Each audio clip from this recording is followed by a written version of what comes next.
शुभ संध्या दोस्तों। मैं आपके समक्ष अब हिंदी का पद जो सूरदास का पद है, पहला चैप्टर है हिंदी का, वो आपके समक्ष उसका भावार्थ या जो भी कह लें आप, उसका विश्लेषण आपके सामने रखने जा रहा हूँ। पहले मैं आपको लाइन बताऊंगा, उसके बाद उसका मतलब बताऊंगा। उद्धव तुम हो अति बड़भागी, अपरस रहत स्नेह तगाते, नाहिन मन अनुरागी। इन छंदों में गोपियां उद्धव से अपनी व्यथा कह रही हैं। वे उद्धव से पर कटाक्ष कर रही हैं क्योंकि उन्हें लगता है कि उद्धव तो कृष्ण के निकट रहते हुए भी उनके प्रेम में नहीं बंधे हैं। लेकिन जब आप पहली लाइन पंक्ति पढ़ेंगे तो उसमें लिखा है उद्धव तुम हो अति बड़भागी, मतलब आप बहुत भाग्यशाली हो। क्योंकि गोपियां उनके सामने अब उनको बुरा तुम बोल नहीं सकती, तो उन्होंने कटाक्ष करा है। वो मतलब कहना तो यही चाहते कि आप भाग्यशाली नहीं हो, बट उन्होंने उन्हें भाग्यशाली कहा है। क्यों कहा है कि आप भाग्यशाली नहीं हो? अपरस रहत स्नेह तगाते, नाहिन मनो अनुरागी। क्योंकि उन्हें लगता है कि उद्धव कृष्ण के निकट रहते हुए भी उनके प्रेम में नहीं बंधे हैं। उन्हें कृष्ण से जरा भी मोह नहीं है। उद्धव के मन में किसी प्रकार का बंधन या अनुराग नहीं है, बल्कि वे तो कृष्ण के प्रेम से जैसे अछूते रह गए हैं। कैसे अछूते रह गए? पुरैन पात रहत जल भीतर, ता रस देह न दागी, ज्यो जल मह तेल की गागरी, बूंद न ताको लागी। पुरैन पात, पुरैन यहाँ कमल का मतलब कमल होता है, पात मतलब पत्ते। जिस प्रकार कमल के पत्ते जल के भीतर रह के भी गीले नहीं होते, ज्यो जल मा तेल की गागरी, बूंद न ताको लागी। जिस प्रकार तेल से चुपड़ी हुई, तेल से चारों तरफ से जिस पे तेल लगा हो, वो गागरी अगर जल के अंदर डाल भी दी जाए तो उस पे जल जरा देर के लिए भी नहीं लगता। उसी प्रकार वो भी कृष्ण के पास रहते हुए भी कृष्ण के प्रेम से कोसों दूर है। प्रीत नदी में पाँव न बोरियो, दृष्टि न रूप परागी, सूरदास अचलाम भोरी, कुड़चाटी जो पागी।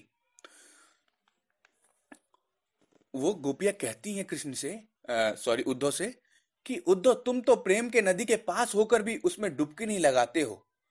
उनका तुम्हें कृष्ण का प्यारा सा रूप देखकर भी उन पे मोह नहीं आता, उनसे मोहित नहीं होते। वो कहती है कि हम तुम्हारी तरह हम गोपियां कहती हैं कि वे तो अबला और भोली हैं। वे तो कृष्ण के प्रेम की तरह इस तरह लिपट गई हैं जैसे गुड़ में चींटियां लिपट जाती हैं। यहाँ सूरदास जी गोपियों को चींटियों से कहते हैं और कंपेयर करते हैं, और गुड़ गुड़ उन्हें कृष्ण जी को दिखाया है। और इसका मतलब जानते हैं। मन की मन ही मांझ रही, कहिए जाई कौन पे उद्धव, ना ही परत कही। कह रही मन की व्यथा मन में ही रह गई। बताइए उद्धव जी, हम किससे अपनी मन की व्यथा कहें? क्योंकि जब हम कहना भी चाहते हैं तो कह नहीं पाते। अवधि आधार आस आवन की, तन मन बिथा सही। पहले तो हम कृष्ण के इंतजार में अपने तन और मन की दर्द को सह लिया था। अब यूं जोग संदेशन सुनी सुनी, बिरही बिरह दही, ती हुती गुहार जीतही ते, उत्ते धार बही।